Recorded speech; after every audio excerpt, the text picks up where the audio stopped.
The Top 10. Gothic. An Introduction.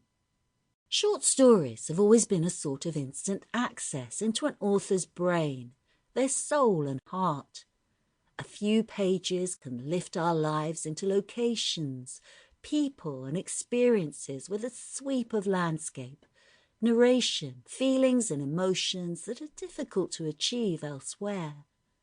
In this series, we try to offer up tried and trusted top tens across many different themes and authors.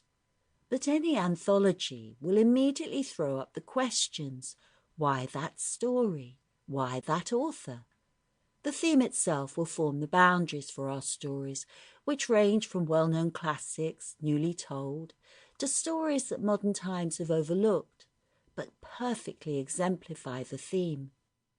Throughout the volume, our authors, whether of instant recognition or new to you, are all leviathans of literature.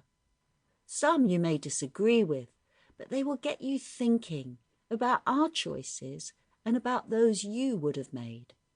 If this volume takes you on a path to discover more of these miniature masterpieces, then we will have all gained something.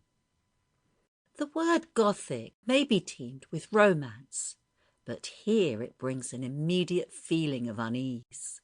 This unease, this disquiet, is sumptuously captured by 10 masters of their art.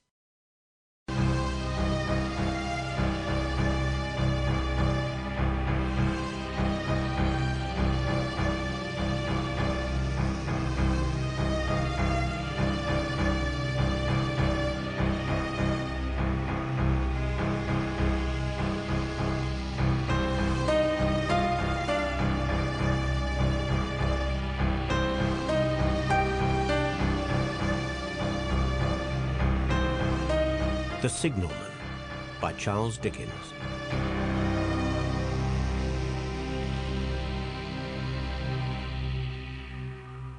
Hello! Below there!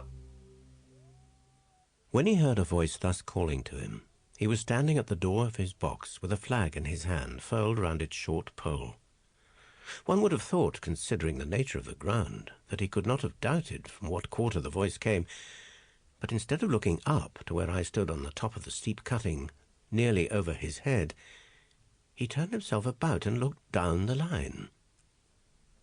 There was something remarkable in his manner of doing this, though I could not have said for my life what.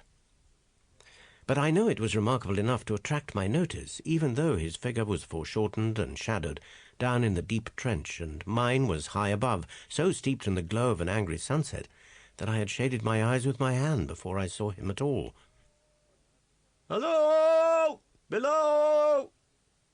From looking down the line, he turned himself about again, and, raising his eyes, saw my figure high above him. Is there any path by which I can come down and speak to you?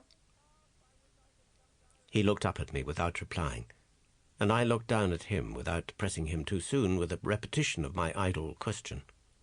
Just then there came a vague vibration in the earth and air, quickly changing into a violent pulsation, and an oncoming rush that caused me to start back as though it had force to draw me down.